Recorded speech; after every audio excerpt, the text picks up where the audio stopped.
Esta es la tarde en el continente americano. Cuando anochece en Europa y amanece en Asia, así cae la tarde en el continente americano y transcurre la noche y el amanecer en el resto del mundo. La tarde.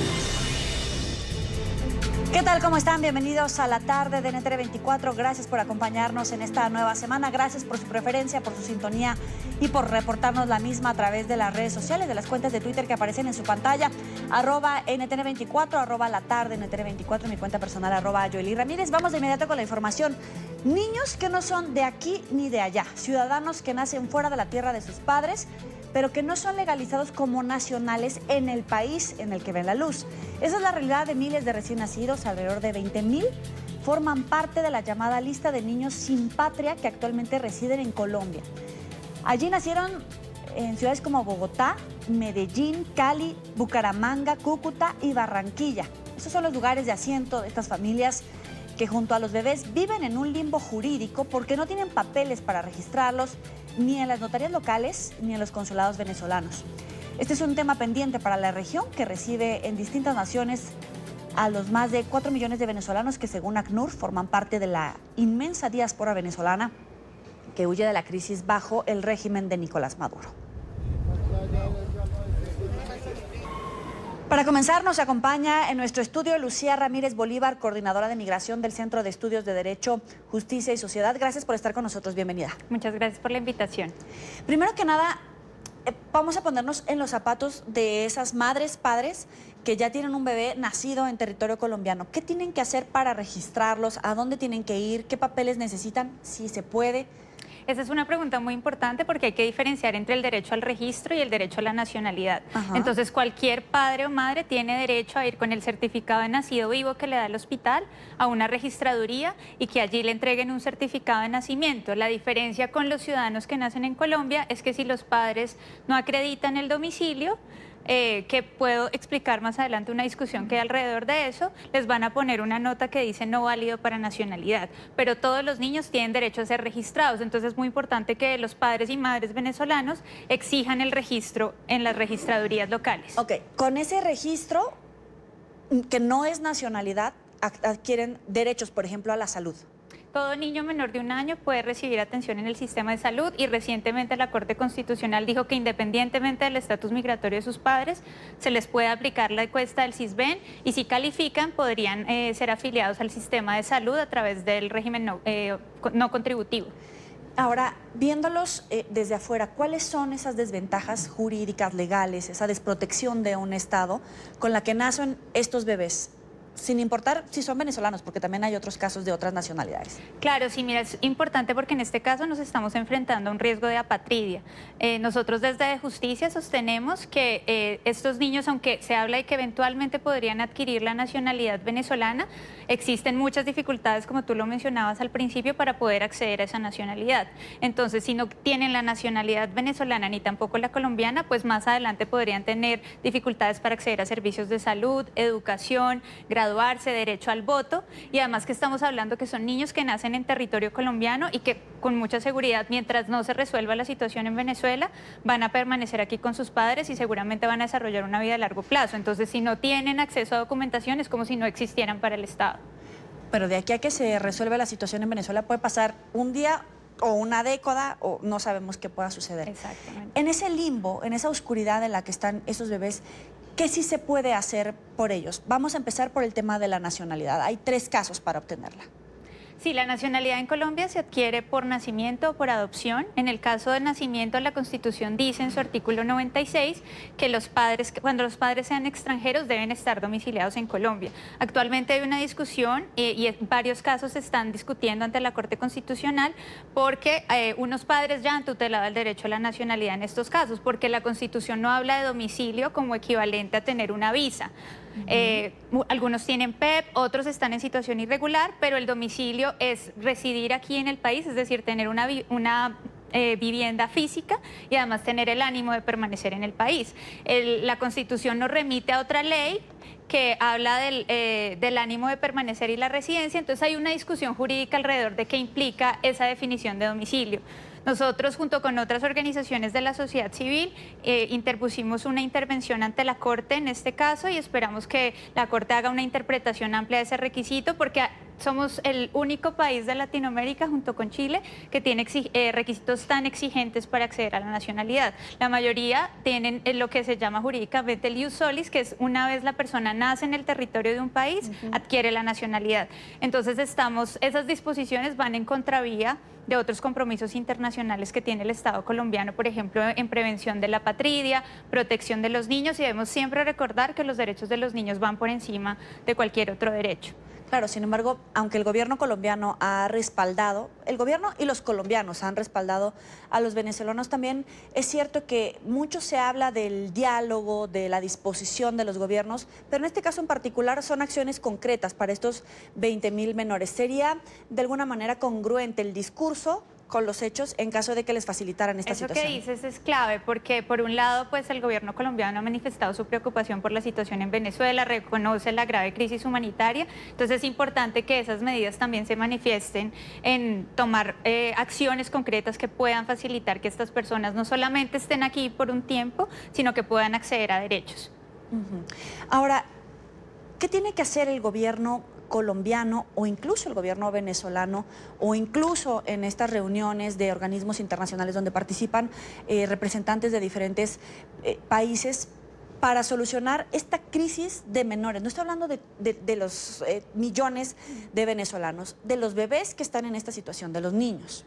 Pues en el caso de Colombia yo creo que es clave que, pues si no es por el lado de la Corte Constitucional, que el gobierno tome medidas concretas para garantizar la nacionalidad de estos niños y que haga procedimientos efectivos para prevenir la apatridia, porque tenemos un procedimiento actualmente, pero que queda a discrecionalidad del Ministerio de Relaciones Exteriores y de la Registraduría, y que depende de que el Estado venezolano reconozca o no a esta persona como su nacional.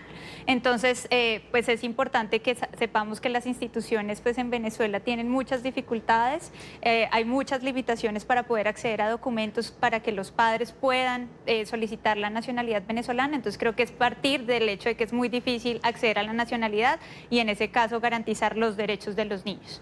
Al final son niños que quedan expuestos a redes criminales, quedan sin el cobijo de un Estado como tal, es decir, pueden transitar por fronteras y no sabemos en manos de qué redes pueden caer. ¿En qué otros riesgos colocamos sin querer a estos niños? Pues yo creo que hay riesgos de todos los niveles, como tú dices, están por un lado, pues al no tener, digamos, si bien se han hecho esfuerzos del Estado colombiano para que los niños ingresen a la escuela, si no hay posibilidades de que ellos se vayan a graduar, pues esto es un desincentivo para que puedan acceder a la educación, terminarla. Entonces todo eso juega en contra para que se vuelvan presa, especialmente el caso de los adolescentes, se pueden volver presa de grupos armados. Claudia Palacios escribió una columna que causó revuelo aquí en Colombia, que se llamaba Dejen de parir. Grosso modo, ¿cuál es tu percepción al respecto, siendo especialista en el tema de migrantes, de la maternidad de extranjeros en territorio colombiano, de la situación que enfrentan estos niños, de vulnerabilidad, de riesgos, etcétera? Pues bueno, en primer lugar, por supuesto que no estamos acá para criticar a Claudia, pero sí discrepo mucho de las posiciones que ella expresa en su columna, porque no está, digamos, en primer lugar hay muchas imprecisiones. Ella habla de control de natalidad y de acceso a métodos anticonceptivos como si fueran cosas equivalentes, lo cual no lo es. El control de natalidad son medidas que toman los estados sobre la decisión de la maternidad, que es una decisión individual, y eso va en contravía a los derechos humanos y los derechos de las mujeres y las decisiones sobre su cuerpo. No importa cuál sea el estatus socioeconómico de una mujer, si ella desea tener hijos, debe respetarse esa voluntad. O es distinto que el Estado ponga a disposición de ellas acceso a métodos anticonceptivos, planificación familiar y toda esta, digamos, tipo de medidas que están enmarcadas dentro de los derechos sexuales y reproductivos, siempre y cuando sea la opción de la mujer. Y es ahí donde creo que me distancio profundamente de la columna de Claudia, porque ella pues está asumiendo que las personas, por ser las mujeres migrantes que están en condición de vulnerabilidad y que tienen un estatus socioeconómico bajo, no deberían tener hijos. Y yo no creo que esa sea una decisión que se deba tomar por el Estado, es una decisión de las mujeres.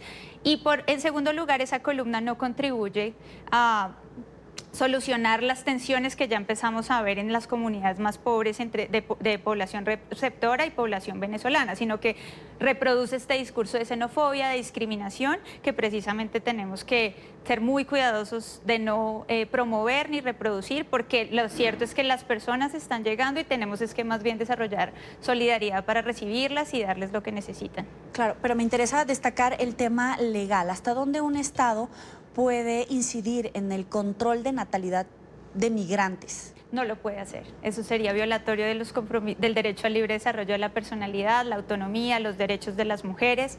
Entonces no lo podría. El Estado colombiano, si lo hiciera, estaría incumpliendo con sus obligaciones internacionales en materia de derechos humanos y con la Constitución Política de Colombia. Ahora también pone sobre la mesa el debate del control más allá de la natalidad. Hablemos, por ejemplo, de la salud de los migrantes y obviamente también de las personas que están recibiendo a esos migrantes en estas regiones. ¿Qué sí se puede rescatar?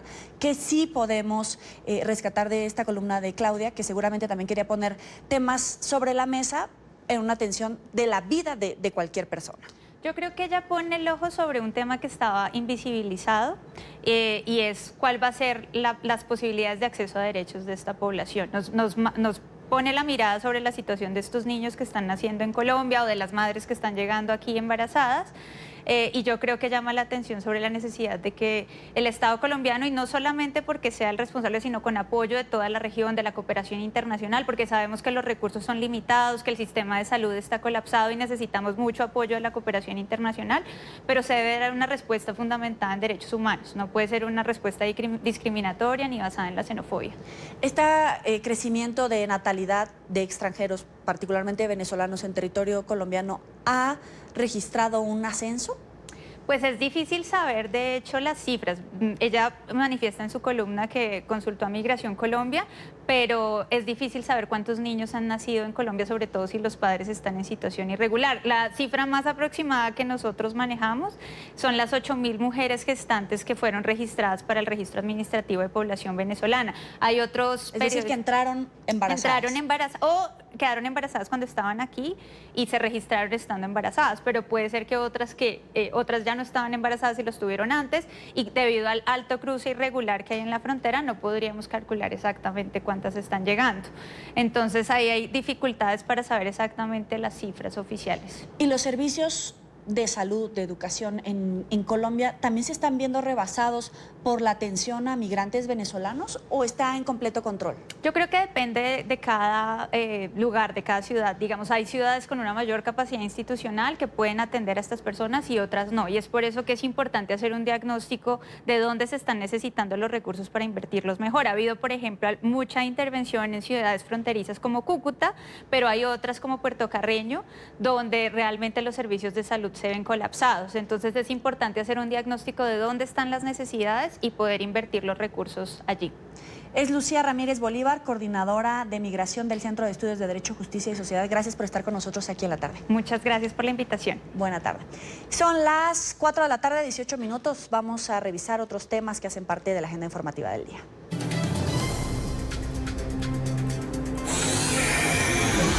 Noticia, al inicio de la gira del presidente de Colombia, Iván Duque, por Europa. El jefe de Estado se reunió hoy con la primera ministra británica, Theresa May, con quien busca cooperación en atención a la población migrante y ayuda económica para el proceso de reincorporación. En uno de los eventos académicos, el presidente Duque dijo que no es posible construir una paz duradera en Colombia mientras continúe la expansión de cultivos ilícitos.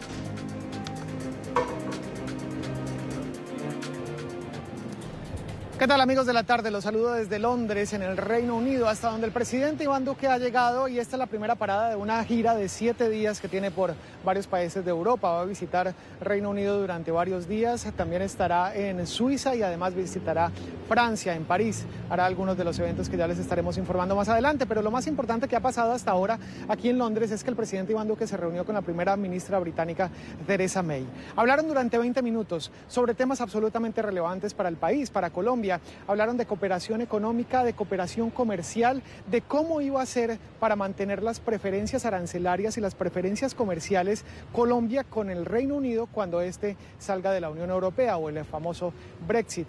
Y además también hablaron de una cooperación económica para atender el tema de la migración venezolana que ha llegado a Colombia y además el proceso de reincorporación e implementación de los acuerdos de paz. Esta visita además continuará más adelante con una reunión que tendrá el presidente Iván Duque con los colombianos residentes en Londres. Les vamos a contar en el siguiente informe lo que ha pasado hasta ahora aquí en la capital del Reino Unido.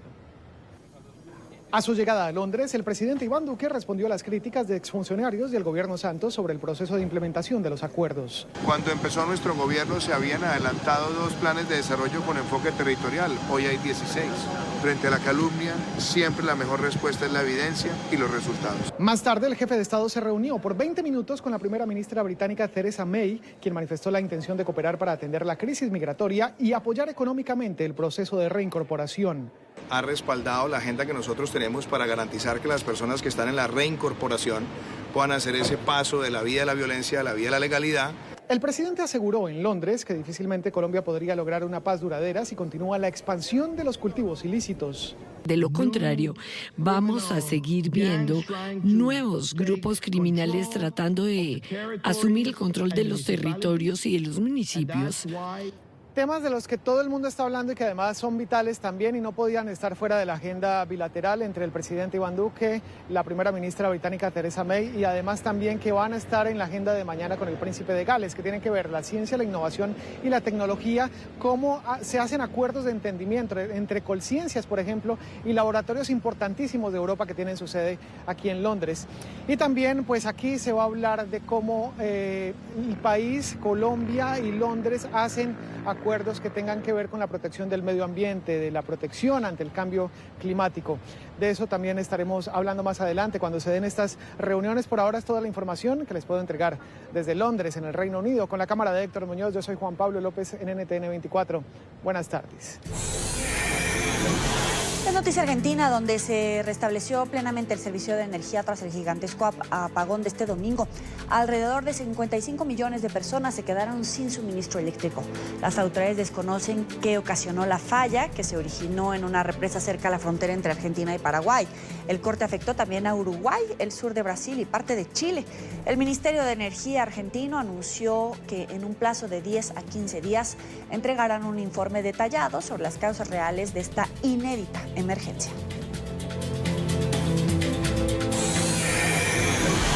Noticia Madrid, donde se posesionaron los eurodiputados que representarán a España en la nueva Cámara Europea que se instalará el próximo 2 de julio en Estrasburgo.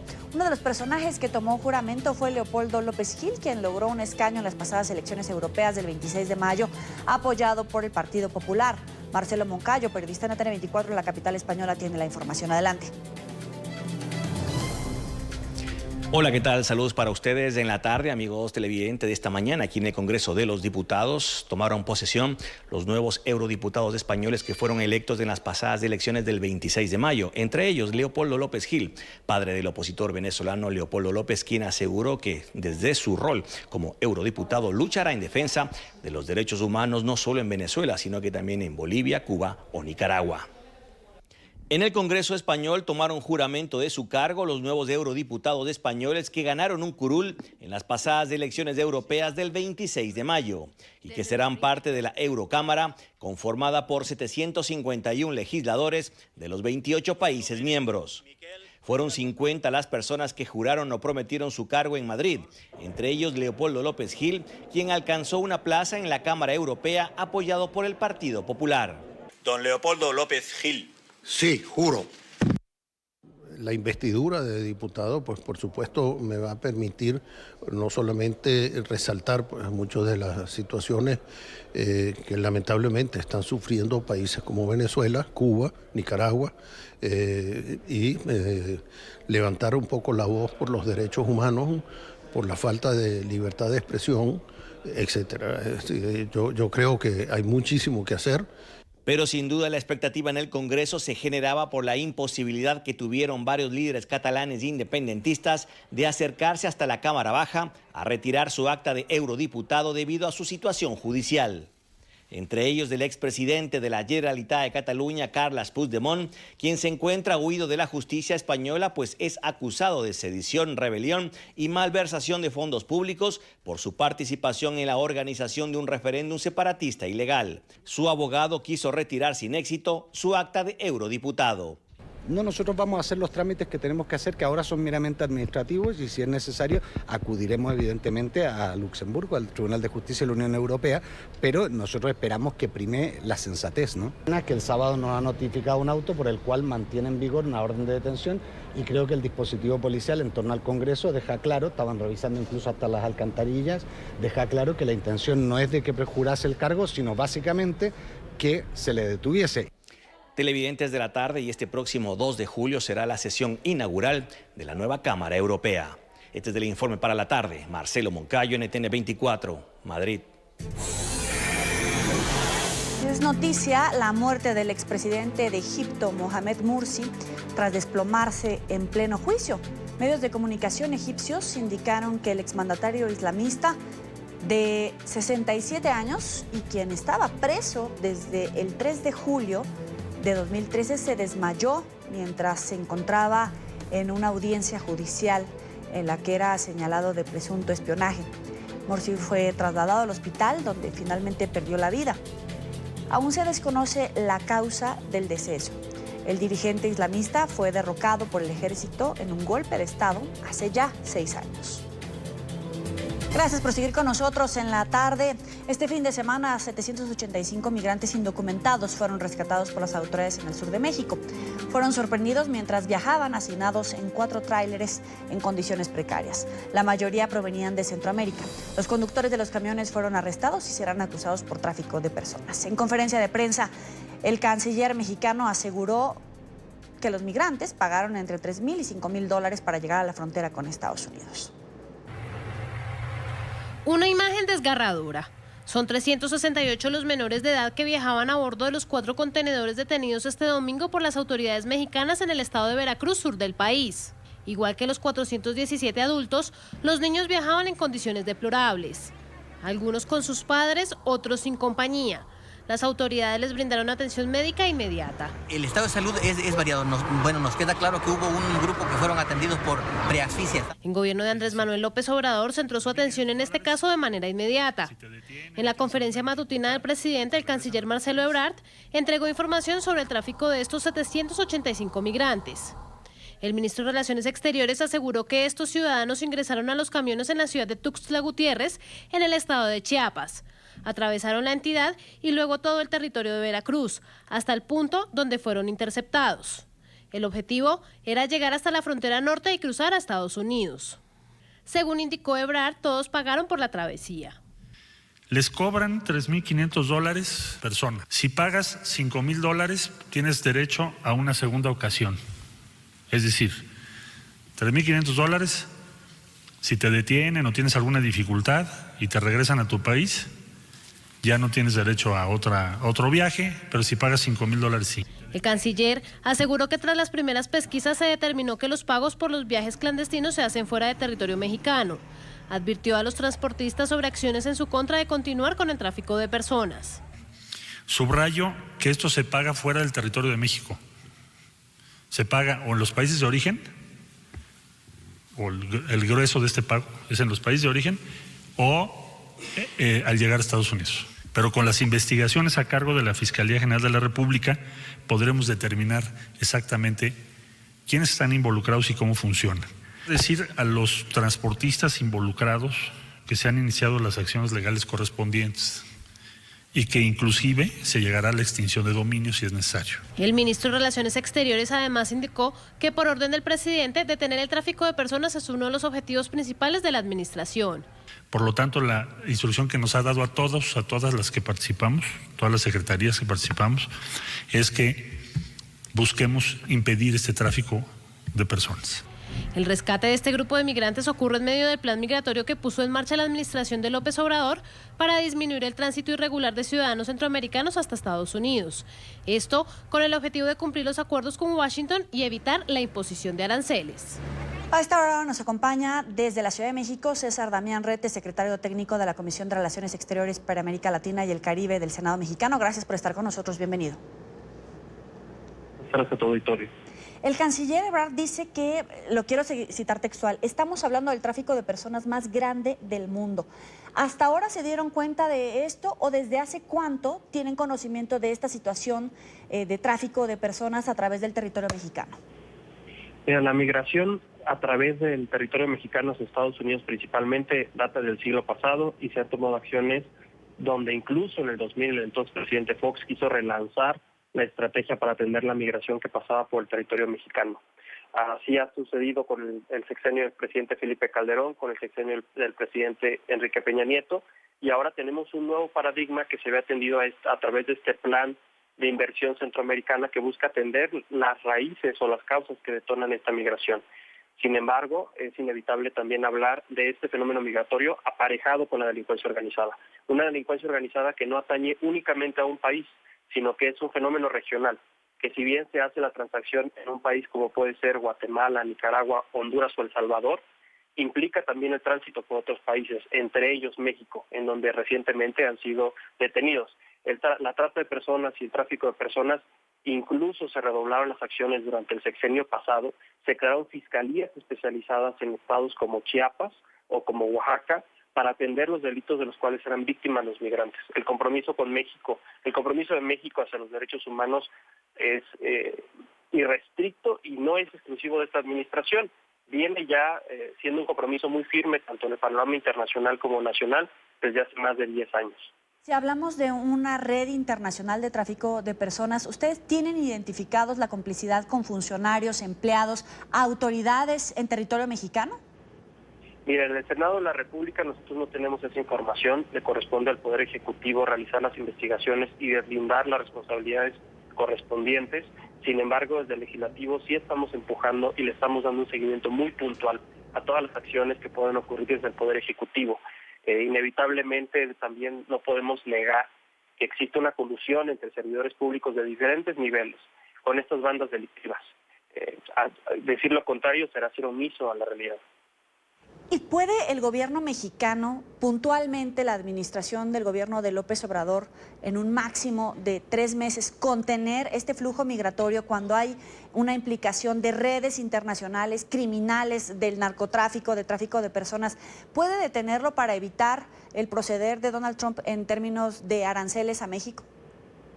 Mira, la primera fecha límite la tenemos ya en menos de 45 días. ¿Sí? Realmente estamos aproximadamente a 35 días de que se cumpla. Esa es nuestra primera fecha límite. Y el gobierno lo que está haciendo a través de una nueva comisión en donde convergen varias autoridades federales como el Instituto Nacional de Migración, la Secretaría de Relaciones Exteriores, entre otras, es atender precisamente las causas en la frontera sur de esta migración y hacerlo de manera ordenada y registrada. Esto es, que los migrantes se registren cuando deseen ingresar a México, sea que cuenten con sus documentos o no, para poder garantizar ciertos derechos como el acceso a la salud o a su propia integridad física, que ha sido visto vulnerada en los últimos meses y desde hace ya varios años, no únicamente a través del pago para poderlos llevar a la frontera norte. Muchas veces son víctimas de extorsiones, otras veces son víctimas de violación y en algunos otros casos hasta de tratos de esclavitud. Lo que está poniendo atención la autoridad es muchísimo en la frontera sur, pero reitero, no es un problema o no es un fenómeno exclusivo de México, es un fenómeno que sucede en toda la región de Centroamérica y es algo que México tendrá también que dialogar con sus pares centroamericanos y buscar una atención del fenómeno desde los lugares de origen. Incluso el propio Miguel Ángel Osorio Chong decía que la tenía difícil el gobierno de López Obrador, que en esos lapsos que está dando el gobierno de la administración Trump va a ser muy difícil frenar esta ola migratoria. ¿De verdad ustedes están confiados en que se van a cumplir esos plazos establecidos por Estados Unidos para frenar los migrantes? Mira, recordemos que Miguel Ángel Osorio Chong fue secretario de Gobernación 5 años durante la administración pasada, tiene mucha información y mucha experiencia en el tema. Incluso él acudió a reuniones en Washington respecto de lo que estaba ocurriendo en la frontera sur. No somos optimistas, somos bastante realistas en lo que implica el reto de la migración en México. Desafortunadamente Estados Unidos está imponiendo plazos y fechas fatales que no son deseables para México. En México consideramos que nadie es delincuente por el hecho de migrar, que la migración es forzada, que pocas son las personas que deciden migrar por el simple hecho de buscar otro lugar en donde desarrollarse. Y bueno, lo que está ocurriendo en Centroamérica es que por diferentes razones ajenas a estas personas se han visto obligados a dejar sus lugares de orígenes, su patrimonio, sus familias y sus hogares. En esa lógica tenemos que cumplir con ciertos acuerdos internacionales, en este caso con Estados Unidos, pero el reto es bastante complicado, el reto puede llevar más de 45 días y el reto no es exclusivo para México, es algo que se tiene que trabajar como región, como Centroamérica. Ahora, la prensa internacional ha castigado al gobierno del presidente Andrés Manuel López Obrador porque si bien respeta los derechos de los migrantes, tampoco había hecho nada para frenar. Incluso se reportan pues algunos incrementos en el número y en las nacionalidades de personas que transitan por México. Hablemos de haitianos, de cubanos, de africanos que están pasando por territorio mexicano. ¿El gobierno de Andrés Manuel está haciendo algo porque Trump le puso el dedo en la llaga? Mira, el gobierno de Andrés Manuel López Obrador tiene un objetivo claro con la migración, que es no judicializar o no perseguir a los migrantes. Sin embargo, también están perdiendo de foco la importancia que es la atención de los migrantes. Una cosa es el control, una cosa es el registro, y otra muy distinta es la atención a los migrantes, que implica incluso un costo para todos los mexicanos a través del erario público y de sus impuestos. Es darles hogar, es darles trabajo, es darles salud pública, es darles todas las atenciones que requiere cualquier persona bajo su lógica de todos somos personas y tenemos estos derechos que se deben respetar. Lo que está haciendo Donald Trump es poner un muro virtual en la frontera sur de México, en lugar de construir su propio muro en la frontera México-Estados Unidos, y lo está logrando a través de ciertas presiones diplomáticas y lo está logrando a través de esas amenazas de los aranceles, y evidentemente lo que pasó en Washington hace 2 semanas con la delegación de servidores públicos mexicanos, con secretarios de Estado, no fue lo más deseable. Desde la oposición en el Poder Legislativo lo vemos con mucho escepticismo, no fue lo mejor, no fue lo óptimo, pero bueno, entendemos también que lograron lo que podían lograr en un escenario con muy poco tiempo, en un escenario que se veía adverso. Y bueno, ahora corresponde a todas las fuerzas políticas también poner atención en las acciones que se van a implementar en la frontera sur para que sean satisfactorias y para que se eviten mayores conflictos, porque bueno, una imposición de aranceles tenía una implicación grave para la economía mexicana. Oiga, senador, pero usted dice que el gobierno de Donald Trump le puso una barrera, un muro virtual en la frontera sur con México, pero los mexicanos están poniendo el muro real, le están poniendo los policías, están poniendo vigilancia, están poniendo elementos de la Guardia Nacional, están poniendo militares, le están haciendo el trabajo sucio a Trump. Mira, ya van 6,000 elementos desplegados de nuestra nueva Guardia Nacional recién creada y no es lo ideal, no es lo óptimo, lo estamos revisando con lupa. Pero bueno, también tenemos que esperar a ver qué decisiones toma el gobierno de López Obrador. Ha sido, como tú bien lo señalas, criticado por la prensa internacional, rechazado por algunos actores nacionales, como ha sido el senador Miguel Ángel Osorio Chong, que ha dicho por ahí no es la salida, por ahí no es la mejor opción. Y bueno, esperaremos a ver cuál es la reacción también de la presencia de la fuerza pública en la frontera sur, que eso crispa todavía más la situación en la frontera. ¿Y no se les ha salido de control? Porque de verdad están llegando oleadas de migrantes y aún con estos 6,000 elementos que no están atendiendo las necesidades de seguridad pública, que es una de las principales preocupaciones de los mexicanos, que están ahora atendiendo las labores migratorias y aún así se están viendo rebasados. Mira, desafortunadamente el paradigma migratorio cambió y la autoridad, me parece, en opinión muy personal, no está sabiendo responder a este cambio de paradigma. Antes los migrantes llegaban 1, 2, a lo mucho en una familia que quizás la integraban 5 o 6 personas. Hoy están llegando de cientos de miles de personas. Hoy están llegando en caravanas, hoy están llegando en grupos organizados de sus países de origen. Y esta realidad está superando el actuar de la autoridad, está superando los protocolos, los manuales y las experiencias previas. Sí hemos tenido con actos y eventos desafortunados en la frontera entre Chiapas y Guatemala principalmente, con algunas nacionalidades, no vale la pena destacarlas, pero que han intentado entrar por la fuerza, que han forcejeado con la autoridad, e incluso algunos que han logrado ingresar en territorio mexicano y han sido deportados a la brevedad posible. Pero ese es el riesgo que tenemos con tantas personas en la frontera entre México y Centroamérica, tratando de ingresar, tratando de llegar a Centroamérica y además con la presencia de la fuerza pública mexicana. De por sí, ya en las entrevistas que hace el personal migratorio, si dicen que van hacia Estados Unidos, ¿ya la política es de deportación? No, de manera inmediata no. Sí ha habido algunos reportes y le hemos estado dando seguimiento de qué ha ocurrido. La legislación mexicana no es restrictiva en ese sentido. Si ellos anuncian o dicen que van a cruzar el territorio nacional para llegar a Estados Unidos y sus papeles se encuentran en regla, ellos tienen el derecho de hacerlo. Una vez que lleguen a la frontera México-Estados Unidos, bueno, ya veremos la reacción del gobierno estadounidense, que en este caso su postura es no permitirlos ingresar. Y bueno, se vuelve también una responsabilidad y una decisión de política pública para México, ver qué hace con esas personas en su frontera norte. Pero la postura legal del gobierno mexicano es permitirles el paso. No se le puede restringir el acceso a una persona que está presentando sus documentos para ingresar de forma legal a nuestro país. Le agradezco al senador César Damián Retes por estar con nosotros aquí en la tarde de NTN 24 para la audiencia en Estados Unidos, Centro y Sudamérica. Gracias por estar con nosotros. Muchas gracias a ti. Buenas tardes para tu auditorio. Hasta luego. Avanzamos. Los servicios de inteligencia de Estados Unidos han intensificado los ataques informáticos contra las redes de suministro de energía eléctrica de Rusia. Según ha informado el diario estadounidense The New York Times, Washington intenta infiltrar programas que pueden colocar dentro del sistema un código con capacidad ofensiva. Emiliana Molina, periodista en NTN 24 en Washington, tiene toda la información. Adelante, Emiliana. Hola, ¿qué tal? Muy buenas tardes. Pues es que Rusia respondió en las últimas horas a este informe que reveló el New York Times, asegurando que hay una gran posibilidad de que Estados Unidos pueda haber plantado códigos cibernéticos en la red eléctrica de Rusia. Y es que según el informe del New York Times, esto sería una advertencia directa de parte de la Unión Americana al presidente ruso Vladimir Putin para que Washington logre tomar una posición ventajosa si llegase a tener un conflicto directamente con Moscú. Algunos expertos aseguran que esta podría ser la respuesta de Estados Unidos por medio de un ciberataque, a diferencia de las guerras convencionales que conocemos.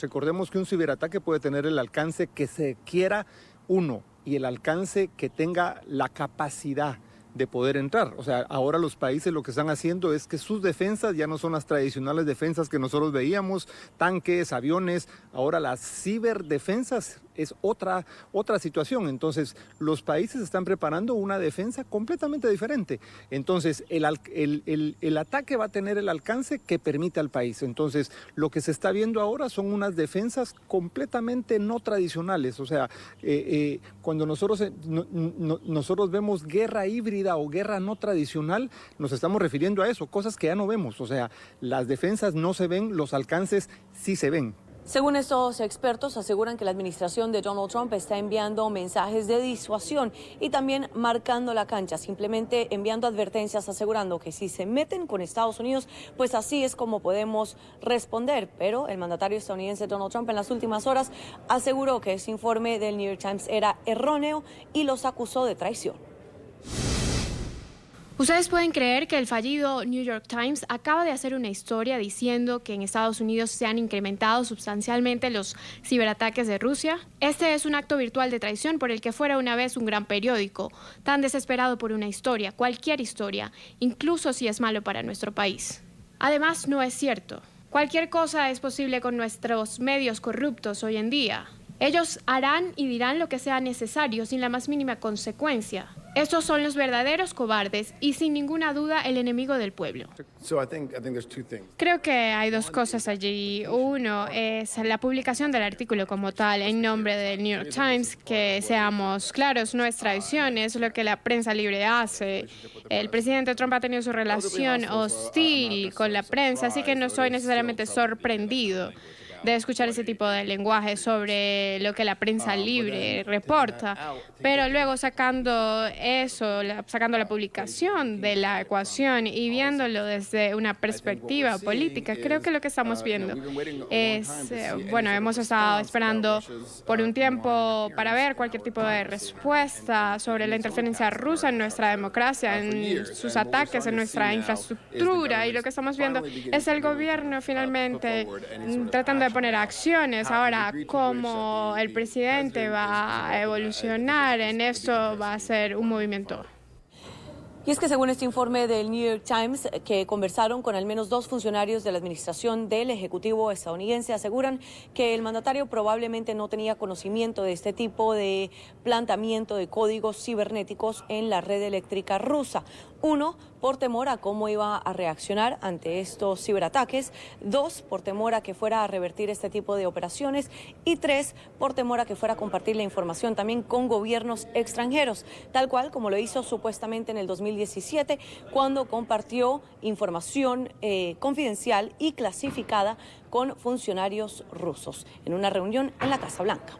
Esta es toda la información que tenemos desde el Departamento de Estado. Emiliana Molina, regreso al Centro Internacional de Noticias. Gracias, Emiliana. Y mañana el presidente Donald Trump anunciará formalmente su candidatura presidencial en Florida. El mandatario estadounidense estará acompañado de su esposa, Melania, y el vicepresidente Mike Pence. El anuncio se llevará a cabo en un mitin político en el estadio Amway Center de la ciudad de Orlando. En redes sociales, el magnate sugirió que los estadounidenses estarían pensando en apoyarlo para un nuevo periodo presidencial. Sin embargo, las encuestas señalan que Trump quedaría por detrás de 5 candidatos demócratas. Hay que recordar que son 20. Un gran meeting mañana en la noche en Orlando, Florida. Parece que vamos a establecer récords. Estamos levantando pantallas gigantes como en el cine para cuidar de todos. Más de 100,000 solicitudes hemos recibido. Nuestro país lo está haciendo fantástico. Más allá de lo que los perdedores pensaron que sería posible, solo será mejor. Solo falsas encuestas nos ubican por detrás de un grupo de incompetentes. Nos está yendo muy bien, pero es muy pronto para enfocarnos en eso. Queda mucho trabajo por hacer para hacer Estados Unidos grande de nuevo. Hay preocupación en Estados Unidos por el incremento de llamadas telefónicas que buscan estafar a los receptores. Las autoridades calculan que solo en la Unión Americana se reciben un promedio de 5,000 millones de llamadas automáticas al mes. 4 ciudades del estado de la Florida han sido clasificadas entre las 20 que más sufren este fraude conocido como el nombre robocalls. Paola Serna tiene la información. Adelante. Así es, buenas tardes. De acuerdo a la compañía YouMail, que se dedica a hacer el monitoreo de este tipo de llamadas robóticas, los estadounidenses reciben en promedio anualmente alrededor de 48,000 millones de estas llamadas. De las 48,000 millones, el 60% son llamadas fraudulentas, es decir, que buscan que la persona que recibe la llamada dé algún tipo de información importante, como por ejemplo el número de la tarjeta de crédito o el número del seguro social. Es un delito que viene en aumento y tan solo el último año se han generado un 60% con respecto a años anteriores. Los piratas cibernéticos escogen las ciudades y las locaciones donde están más propuestos a ofrecernos productos y servicios. Si hay un lugar, una comunidad donde se maneja bastante, tienden a llamarnos ofreciéndonos seguros de carros. Estas llamadas pueden ser o un vendedor o puede ser un recording donde nos ofrecen los productos y servicios de ellos. Yo siempre doy la sugerencia, por favor, de no dar su Social Security o tarjetas de crédito o cualquier información privada, sin primero asegurarse de que en realidad es la compañía que te está llamando por esa información, porque esas piratas cibernéticos tienen la habilidad de, cuando te llaman, recibir sus robocalls, de pretender de ser una llamada oficial de las compañías. Pero no solamente Estados Unidos se encuentra afectado con esta modalidad de estafa. En la América Latina se calcula que alrededor de 77,000 millones de llamadas robóticas se realizan anualmente, siendo principalmente afectados Brasil, México, Chile, Puerto Rico y también el Perú. Sin embargo, hay alternativas que pueden hacer las personas para protegerse. Lo que está pasando en este momento es que muchas personas están recibiendo llamadas que dicen que es seguro social, que son empleados de seguro social. Y lo peor del caso es que ellos han podido clonar, o sea, reproducir nuestro número nacional 1-800. ¿Qué pasa? Cuando nuestros beneficiarios ven que es nuestro número 1-800, se sienten cómodos al responder este tipo de preguntas, dar su información, su número de seguro social y todo este tipo de cosas. Y en realidad el seguro social nunca va a llamar con ese número.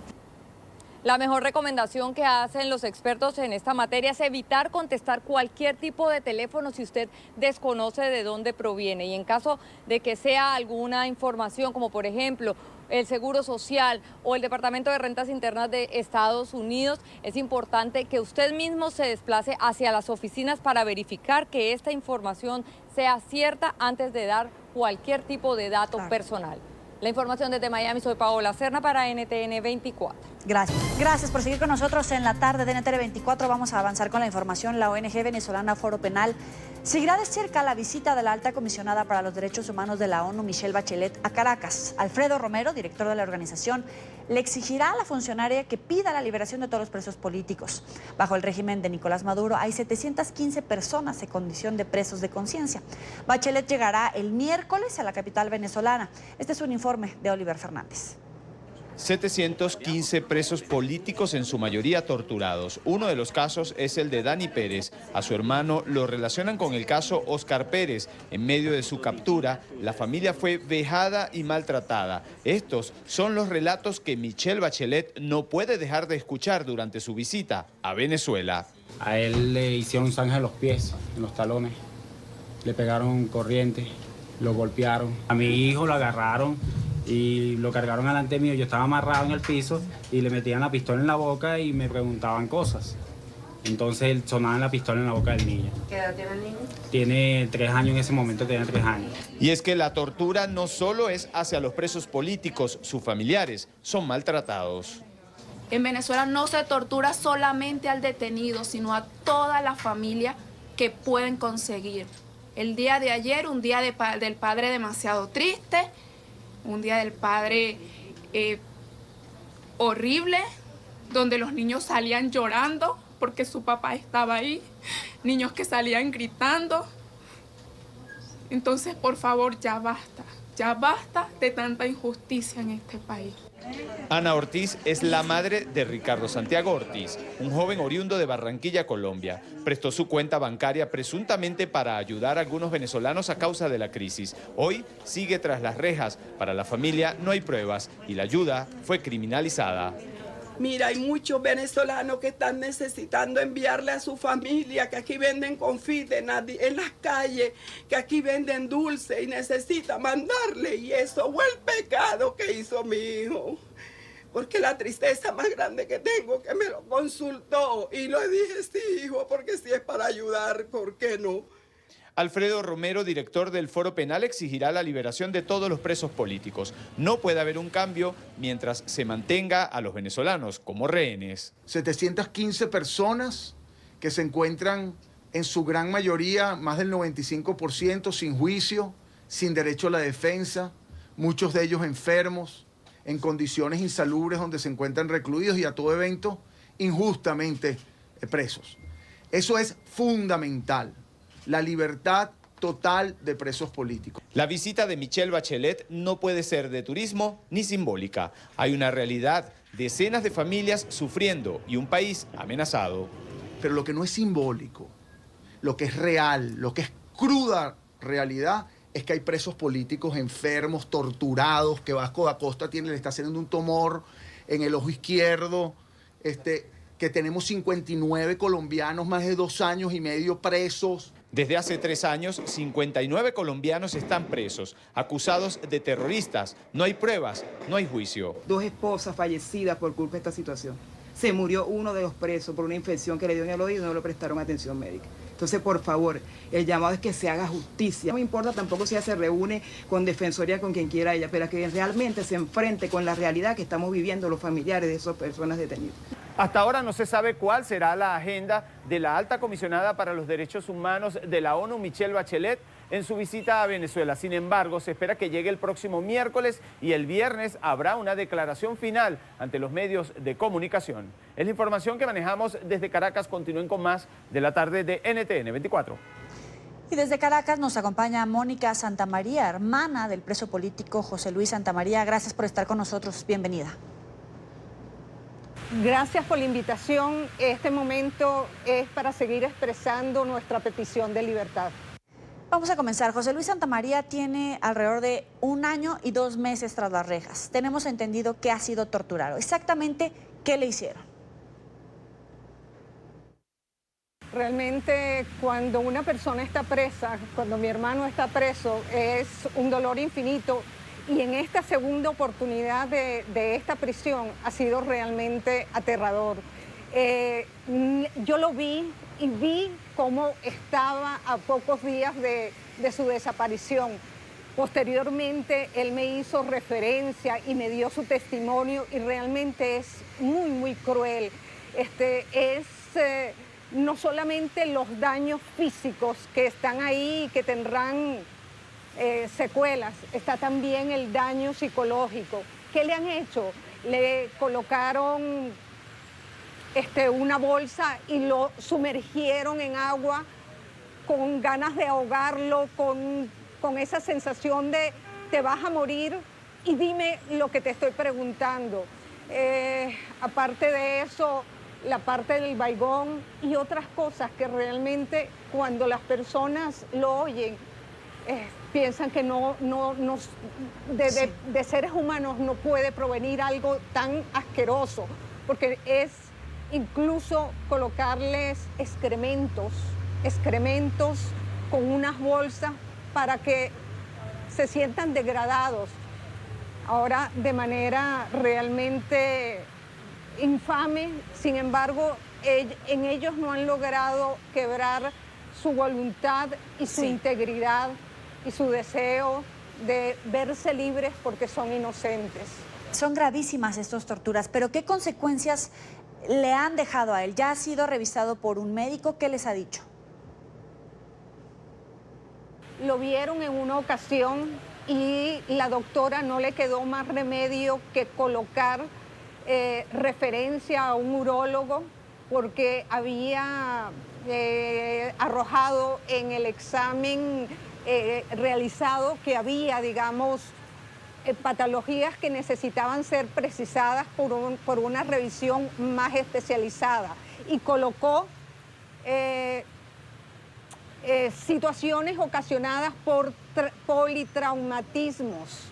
Mi hermano no se cayó en ningún momento. Eso indica que fue golpeado. Quien le ocasionó los traumatismos fueron sus captores.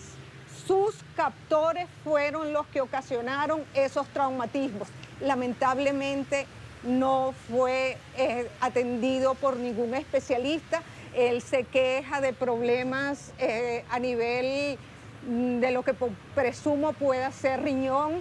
Hay, por supuesto, dolor en las rodillas y hay otra serie de dolencias que no sabemos exactamente hasta dónde va a trascender. Ahora, esta semana llega la alta comisionada para los derechos humanos de la ONU, Michelle Bachelet, a Venezuela. ¿Qué espera? ¿Qué le diría a la alta comisionada? Espero lo que nos corresponde.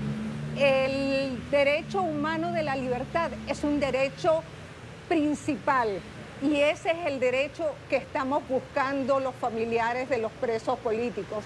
La libertad de nuestros familiares, la libertad de ellos porque son inocentes, no son delincuentes. Bachelet tiene un alto cargo, es la comisionada de los derechos humanos. Si hace honor a eso, derechos humanos, tiene que buscar que en Venezuela exista el respeto a los derechos humanos.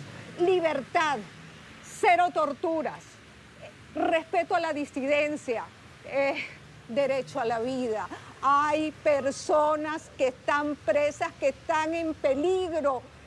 Mi hermano está mal, pero todavía no considero que esté en peligro de muerte. Pero hay situaciones delicadas. Vasco da Costa, con el problema de un tumor en el ojo, el doctor Aguado, el doctor Marulanda y otros que he visto ahí que se nota que se están desgastando. Pero aparte de eso, también estamos los familiares. Veo que día a día van pasando y no sé hasta cuándo va a terminar esto. Realmente hay cansancio y hay muchísimo dolor. Hay momentos en que me despierto en la madrugada y digo, va a pasar algo positivo. Y después de repente vienen momentos de mucha angustia porque veo que no pasa nada positivo. Este es el momento que a lo mejor puede ser determinante para un nuevo rumbo. Le exijo, le imploro a Bachelet que por favor haga uso de de su ejercicio en esa función, claro, y ayude a que podamos vivir en libertad. Sí. ¿Pero usted cree que el régimen de Maduro de verdad está dispuesto a liberar a los presos políticos? O si no, ¿por qué accedió a esta visita de Michelle Bachelet? Realmente Nicolás Maduro es sorprendente en algunas cosas. Sin embargo, puedo suponer que ha visto ciertas, digamos, circunstancias que se han dado a nivel mundial que lo llevan a tratar de transar y conseguir algo. Espero que ese algo sea positivo para nosotros. Va a depender de Bachelet y va a depender también de la exigencia de Venezuela. Ahora, ¿ustedes, los familiares de presos políticos, se están organizando para tener actividades para hacerse sentir durante la visita de Bachelet, o qué piensan hacer concretamente? Sí, el Comité de Familiares de Presos Políticos está totalmente decidido a estar en la calle y a exigir lo que también es un derecho. Los familiares de presos políticos tenemos que reunirnos con Bachelet para decirle, mirándole a los ojos, existimos, somos reales y nuestros familiares han sido privados de libertad siendo inocentes y han sido torturados. Sus derechos humanos están siendo violentados y puede ocasionarse algo peor, que es la pérdida de la vida. Le agradezco este tiempo para la tarde de NTN 24 en esta coyuntura de la visita de Michelle Bachelet a territorio venezolano. Es Mónica Santamaría, hermana del preso político José Luis Santamaría. Gracias por estar con nosotros. Muy buena tarde. Vamos a avanzar con la agenda informativa. Una oportunidad de abrir la regularización para los migrantes venezolanos en Aruba y Curazao. Ve el coordinador de la OEA para esta materia, David Smolansky. El también alcalde en el exilio indicó que en todos los países existen instrumentos para regularizar a los migrantes venezolanos, excepto en Aruba y Curazao. Por ello, en su reciente visita a estas islas del Caribe, planteó a las autoridades locales la necesidad de emitir un documento con el que se agilice y se garantice una residencia a quienes huyen de la crisis bajo el régimen de Nicolás Maduro. Desde nuestro estudio en Washington nos acompaña David Smolansky, alcalde venezolano en el exilio y coordinador en la OEA para la crisis de migrantes y refugiados venezolanos. Gracias, David, por esta entrevista. Bienvenido. Buenas tardes y muchísimas gracias por la invitación. Vamos al grano. De 16,000 venezolanos en Aruba, más de 10,000 están de manera irregular. ¿Es así? ¿Y cómo llegaron? ¿En qué circunstancias están? La semana pasada, en mi rol de coordinador de la OEA para la crisis de migrantes y refugiados venezolanos, visité las islas de Aruba y Curazao, que, para poner en contexto, estas dos islas conforman el reino de los Países Bajos, conjuntamente con San Martín y Holanda en Europa. Es decir, Venezuela tiene frontera con Europa a través de estas islas. Lo que pudimos constatar en el caso de Aruba es que hay 16,000 venezolanos que, como usted ya mencionaba, cerca de 11,000 están en condición de irregular. En el caso de Curazao hay 26,000 venezolanos, de los cuales más de 21,000 se encuentran en condición de irregular. Entonces, varias cosas que quisiera comentar acá. En primer lugar, en términos relativos, las islas de Aruba y Curazao son las que más venezolanos tienen con respecto a su población. Es decir, el 15% de la población de Aruba y de la población de Curazao ya es venezolana. Entonces, el primer mensaje es que, si bien es cierto, son 26,000 en el caso de Curazao y 16,000 en el caso de Aruba, no pensemos que es menos, sino lo importante es verlo en términos relativos. Y cuando vemos en términos relativos, es lo más alto que hay en la región. Obviamente, en términos absolutos, quien más tiene venezolanos en este momento es Colombia, con 1.300.000. En segundo lugar, en el caso de Aruba y en el caso de Curazao, donde las 2/3 partes de los migrantes y refugiados venezolanos que están allí están en condición de irregular, nosotros respetuosamente le propusimos a las autoridades de ambas islas a que se implementara un proceso de regularización para que se le garantizara a los venezolanos acceso a la salud, a la educación, así como oportunidades de trabajo. Asimismo, también pues implementar acciones y políticas en contra de la discriminación y la xenofobia, pues porque la inmensa mayoría de los venezolanos que están llegando a esas islas no están llegando voluntariamente, están huyendo de una dictadura que ha causado, bien sabemos, pues una crisis humanitaria que viola sistemáticamente los derechos humanos y que ha hecho de Venezuela un santuario de grupos irregulares y bandas organizadas. ¿Qué le plantearon puntualmente a las autoridades como opción para regularizar la situación de los migrantes venezolanos y qué se necesita para que sean efectivas? Bueno, fíjese, hay experiencias en América Latina y el Caribe donde migrantes y refugiados venezolanos han pasado por un proceso de registro. En el caso de Colombia, por ejemplo, que se otorga el permiso especial de permanencia, o en el caso de Perú, que hasta el 31 de diciembre del año pasado se otorgaba el permiso temporal de permanencia, o en Chile, que se otorga la visa de responsabilidad democrática. En el caso de Aruba y Curazao, lo que estamos proponiendo es que al menos se implemente un instrumento jurídico para que estos venezolanos puedan regularizarse. Si ellos se pueden regularizar, en primer lugar, lo más importante es que ellos van a estar protegidos. En segundo lugar, se van a poder integrar, es decir, van a poder tener acceso a la salud, a la educación y además insertarse en los mercados laborales. Y en tercer lugar, esas islas, a pesar de que esto que estamos viendo los venezolanos es muy duro, les representa una oportunidad porque el venezolano, como quiere estudiar, como quiere emprender y como quiere trabajar, va a impactar positivamente en esta sociedad. Eso es lo que nosotros respetuosamente hemos propuesto tanto a las autoridades de Curazao y a las autoridades de Aruba, y además de eso, pues yo tuve reunión con la comunidad de migrantes y refugiados venezolanos en Aruba y Curazao y le puedo decir que hay testimonios devastadores, fueron muchos, que me reservo los nombres evidentemente por su seguridad, por su protección, que me confesaron que huyeron de Venezuela en un peñero, que huyeron de Venezuela en embarcaciones que estaban para 10 personas e iban más de 30, que trayectos que tenían que ser de 3 y 4 horas duraron 12 horas, que muchos de ellos se tuvieron que lanzar al agua en horas de la madrugada y nadar hasta llegar a la orilla, que la mayoría de ellos pues han dejado a sus familiares en Venezuela y están viendo cómo hacen en Aruba, Curazao para trabajar y poderles enviar dinero a esos familiares que están padeciendo la falta de comida, la falta de medicina. Así que nosotros insistimos en la Organización de Estados Americanos que esta es la crisis de migrantes y refugiados más grande que se ha visto en la historia de América Latina y el Caribe. Actualmente somos la segunda población con más migrantes y refugiados en el mundo, con 4 millones. Solamente Siria, que ha pasado por una guerra por más de 8 años, ha generado más refugiados que Venezuela, y que la mejor solución para la crisis de migrantes y refugiados es que los venezolanos podamos recuperar nuestra democracia, es que los venezolanos podamos recuperar nuestra libertad. Con el cese de la usurpación se frena la migración forzosa, disminuye en todo caso la migración forzosa, mientras que si la dictadura se prolonga en Venezuela, los 4 millones de hoy podemos estar hablando en unos meses de más de 5 millones, y eso es algo que hoy la región lo siente, porque sí, no se cuentan con los recursos, los servicios y infraestructura para atender a tantos venezolanos que llegan en condiciones vulnerables. David, ustedes ya han pedido apoyo puntual a los gobiernos de Curazao y de Aruba para regularizar a los migrantes, para garantizarles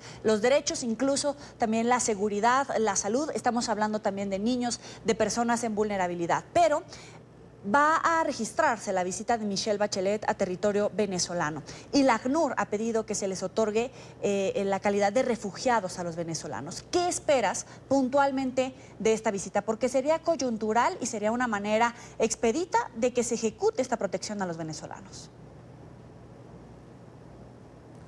Bueno, en primer lugar, esa propuesta de otorgarle el estatus de refugiado a los migrantes venezolanos la hemos venido expresando en la OEA desde hace más de 6 meses, y más bien vemos con muy buenos ojos que ACNUR también hace unas semanas está diciendo eso mismo. Nosotros creemos que a los venezolanos hay que darle el estatus de refugiados, argumentado en la Declaración de Cartagena del año 1984, que expande el concepto de refugiado y dice que un refugiado es todo aquel que se va de su país por violación sistemática a los derechos humanos, por violencia generalizada, por la alteración del orden público. Todo eso aplica hoy para Venezuela. Lo primero que yo le expresaría a la alta comisionada de los derechos humanos para Naciones Unidas es que a los venezolanos se le otorgue el estatus de refugiados. Si eso es así, se les garantiza protección, y si hay protección se pueden integrar los países que los reciben, y si se integran vamos a tener venezolanos el día de mañana con las capacidades para reconstruir a Venezuela cuando haya cesado la usurpación. En segundo lugar, también le diría a la expresidenta Michelle Bachelet a que libere y haga gestiones para liberar a todos los presos políticos. En tercer lugar, para que se respete a la Asamblea Nacional electa por la inmensa mayoría de los venezolanos y que es la Asamblea Nacional que hoy le da legitimidad al presidente Juan Guaidó, y además de eso que permita el ingreso de ayuda humanitaria, porque hoy son millones de venezolanos, como lo dijo Naciones Unidas, entre 7 y 9 millones de venezolanos que necesitan de ayuda humanitaria porque su vida corre peligro por la falta de comida y medicina, por un régimen que a través de la corrupción y de la malversación ha hecho que hoy los venezolanos se sumerjan en la pobreza y el hambre. Se nos está acabando el tiempo, pero no quiero dejar de pasar la oportunidad de preguntarte. Hay denuncias de corrupción contra el presidente interino Juan Guaidó e investigaciones en curso. ¿Qué le corresponde a usted desde la OEA en esta situación que pretende involucrar a Juan Guaidó y que él mismo ha dicho la situación está en una investigación? Desde la Organización de Estados Americanos mi rol es muy claro. Yo coordino un grupo de trabajo para atender a los migrantes y refugiados venezolanos. Presentamos un primer informe hace 3 meses, vamos a presentar un segundo informe en las próximas semanas. Nos estamos preparando para la Asamblea General de la OEA en Medellín, donde se ha discutido el tema de migrantes y refugiados venezolanos, y yo voy a seguir visitando la región. Solamente en las últimas semanas he estado 2 veces en Colombia, una vez en Perú, una vez en Ecuador, ahora en Aruba y Curazao, y mi compromiso va a seguir con los migrantes y refugiados para que puedan tener la mejor atención. Lo que ha dicho el presidente Guaidó es bastante claro y muy firme. Ahí no hay nada que temer, como él lo ha dicho, y él pues en su comunicado ha sido bastante explícito en cuanto a que hay que investigar a quienes haya que investigar. Y lo importante aquí es seguir comprometido con la recuperación de la democracia en Venezuela, seguir comprometido con la recuperación de las libertades en Venezuela. Es David Smolansky, alcalde venezolano en el exilio y coordinador en la OEA para la crisis de migrantes y refugiados venezolanos. Gracias por estar con nosotros aquí en la tarde. Muchas gracias por la invitación. Hasta luego. Y justamente el presidente interino de Venezuela, Juan Guaidó, reaccionó esta tarde a las denuncias de corrupción que hacen en contra de su gestión. Señaló que efectivamente hay una investigación que se inició dentro de la embajada hace aproximadamente 2 meses por presuntas irregularidades en el manejo de fondos compartidos entre el gobierno de Colombia, ACNUR y su administración para mantener a militares que cruzaban la frontera. Desmintió que se trate de fondos destinados para la ayuda humanitaria, pues estos no han sido administrados por su gobierno, y explicó que en esta auditoría participan autoridades colombianas, representantes venezolanos ante Colombia y Transparencia Internacional. Luis Laya tiene toda la información desde Caracas. Adelante. Hola, buenas tardes. El presidente encargado de Venezuela, Juan Guaidó, aclaró un poco la situación sobre estas denuncias de malversación de fondos y de algún tipo de corrupción que se ha generado por algunos enviados especiales de su gobierno en la ciudad de Cúcuta. Se ha señalado que esta investigación empezó hace aproximadamente 2 meses a lo interno de la embajada que lo representa en ese país, y pues que se ha invitado también a distintos organismos como la Fiscalía Colombiana y también Transparencia Internacional para que acompañen este proceso. Ha indicado que son denuncias que se han manejado, pero que esto no es de fondos destinados a la ayuda humanitaria, sino de la manutención de los funcionarios militares que cruzaron la frontera hacia Colombia. Ha señalado estas investigaciones, cuando den resultado, serán explicados al mundo. Si hay 1, 2, 3 personas que ya fueron separadas, pues deberán rendir cuentas del uso de fondos que se han conseguido con mucho esfuerzo para atender la crisis de los militares y, por otro lado, la emergencia humanitaria compleja. De inmediato, cuando obtuvimos la información, la investigación que adelantaba además el embajador, decidimos enviar la investigación de lo que sucedió en Cúcuta directamente a autoridades imparciales, a la Fiscalía de una vez de Colombia, donde se presentará la investigación que se adelantaba para rendirle cuentas al país en definitiva. El país quiere superar esta tragedia. Ha asegurado que los fondos donados por los distintos países del mundo no han entrado a manos de su gobierno de transición, sino que han sido manejados a través de las distintas ONGs y fundaciones que han elegido estos mismos países para donar este dinero. Por esto asegura que el dinero de la ayuda humanitaria, así como la ayuda humanitaria que ha sido copiada en los márgenes del territorio venezolano, continúan esperando para poder ingresar al país. Manejan directamente los países a través de sus implementadores, fundaciones, ONGs. En el caso de Cáritas, no vamos a nombrar a muchas porque también han visto de la persecución que hay a las fundaciones que reciben ayuda, no solamente como vimos lo que sucedió en Carabobo, sino se dio en Aragua y se han dado en algunos otros elementos. Eso es lo primero, que no se maneja ningún tipo de fondos. También se ha referido a la visita de Michelle Bachelet, la alta comisionada de Derechos Humanos de la ONU a Venezuela, la cual se realizará a partir del próximo día miércoles y hasta el día viernes. Ha señalado que aún esperan cuál será la agenda de Michelle Bachelet para poder definir en qué momento se reunirán, y también han señalado que es importante que conozca la verdadera situación del país y no lo que el régimen de Nicolás Maduro quiera enseñarle. El rol que cumple el alto comisionado no solamente es para denunciar, no solamente es para visibilizar, no solamente es para dejar claro lo que es un diagnóstico que ya todos los venezolanos tenemos claro, que ya el mundo incluso reconoce la existencia de la emergencia, de la violación de derechos humanos. Fue muy contundente además el informe preliminar que presentara la alta comisionado. Muy contundente, 19 puntos que tienen que ver con persecución, con situación de refugiados venezolanos en el mundo, desplazados, trata de blancas, es decir, una tragedia real. Así que lo importante para nosotros no solamente es el diagnóstico, la visibilización, la caracterización, sino buscar soluciones que sabemos cuáles son los venezolanos, que pasa por el cese de la usurpación, por el fin de la dictadura, por construir una transición, por tener unas elecciones realmente libres.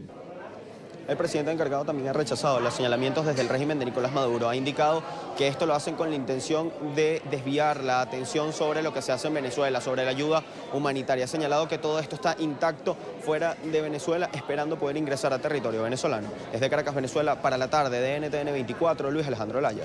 Gracias, Luis, y vamos a una pausa, ya volvemos. Los invito como siempre a que se suscriban a nuestro canal en YouTube, NTN 24. Vamos al final de la tarde, pero ni le cambien, una hora más los esperan el informativo. Por ahora síganos en las cuentas de Twitter y también de Instagram, @NTN24, y mi cuenta personal, @joelyramírez.journalist. Gracias por estar con nosotros, pásela bien.